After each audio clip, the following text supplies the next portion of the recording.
Hello, welcome people of the algorithm. My name is Craig. This show is called Craig Bookmarks It, where we basically break down the internet brain cell by brain cell till we get to the end. Today's episode is brought to you by debt, digital unrealness, and Peter Griffin breaking down high finance. Let's go.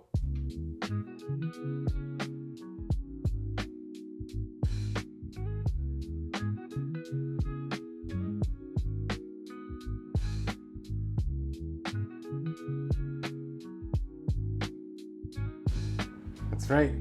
As you can see from that picture, $324 million in debt. We have transcended capitalism and entered into reverse wealth. Economists call it a disaster. I call it a gift from the Illuminati. We give them all the money, they give us stuff, and we get a free tote bag. Tired of boring bags? Get the Illuminati handbag. It sees all. And carries it too. On a lighter note, connected my phone to Unreal Engine, which means I can visualize my 3D scene in real time. As you can see, I've got millions of characters and polygons and stones and rocks and floors, trees in the background that I can control. And this is why it's beautiful, because this is a virtual camera in the scene, which allows me to play back my animation and then record any camera motion that I want. For instance, here in this fight scene for the samurai, as you can see, I'm going around them. I can take anything that I like, any sort of shot. And that is what makes this beautiful, because the Unreal Engine, as you just saw, is becoming unreal.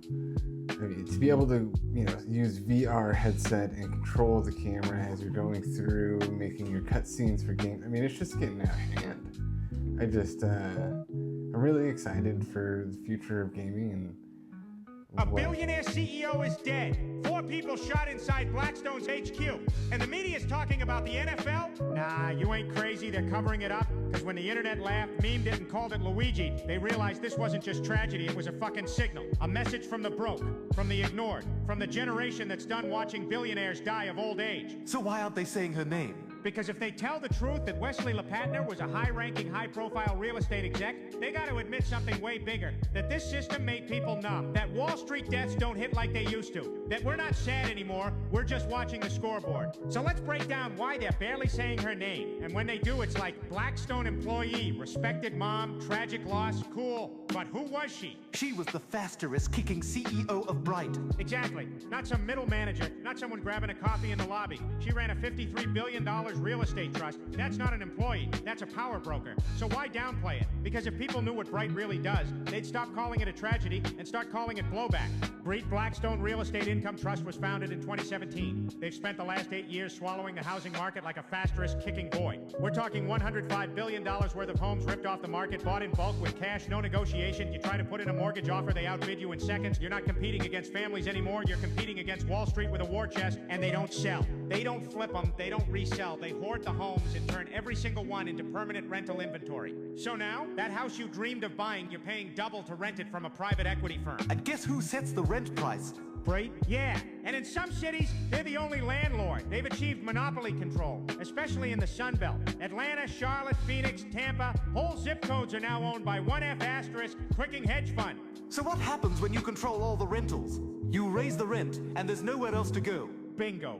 You're not renting from a landlord anymore. You're renting from a fasterist kicking algorithm. Why they can't say her name. So now you see why they can't focus on who died. Because if they say high-ranking Blackstone exec gunned down, CEO of firm driving unaffordable housing, they open Pandora's box. Because people aren't dumb anymore. They feel it when their rent hits $2,400 for a 2-bedroom. They know they're being outbid by something robotic. They realize the dream of owning a home is dead and someone killed it. And that someone worked in that building. So they just say employee and move on.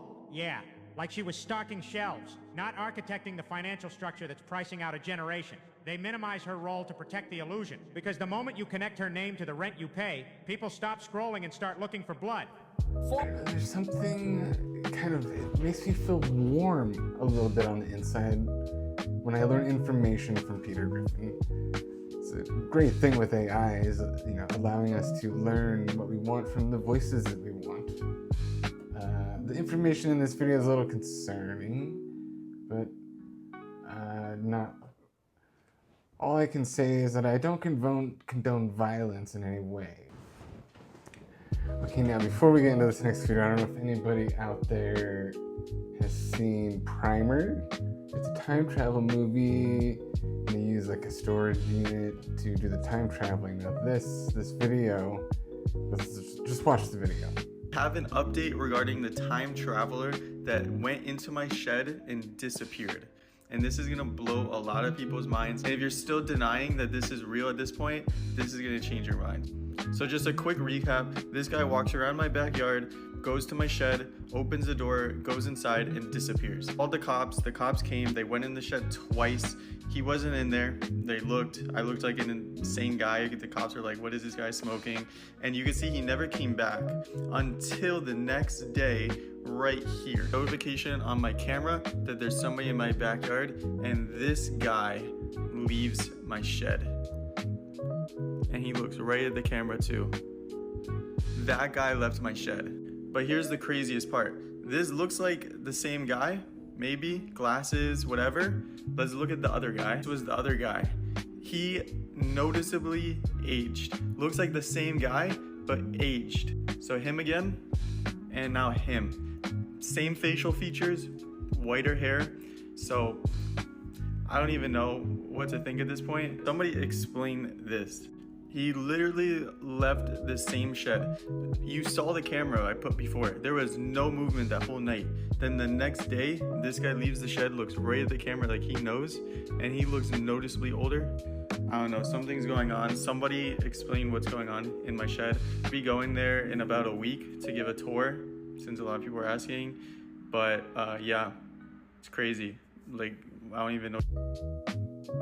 Okay, now, if you're seeing Primer, look, I mean, it's, who knows? You know, it could some random crackhead, I mean, maybe not, doesn't have to be a crackhead, just random person figure out time travel and it's safer, or maybe that's, I don't know, who knows? This is where we're getting into the weeds. We're getting into the weeds.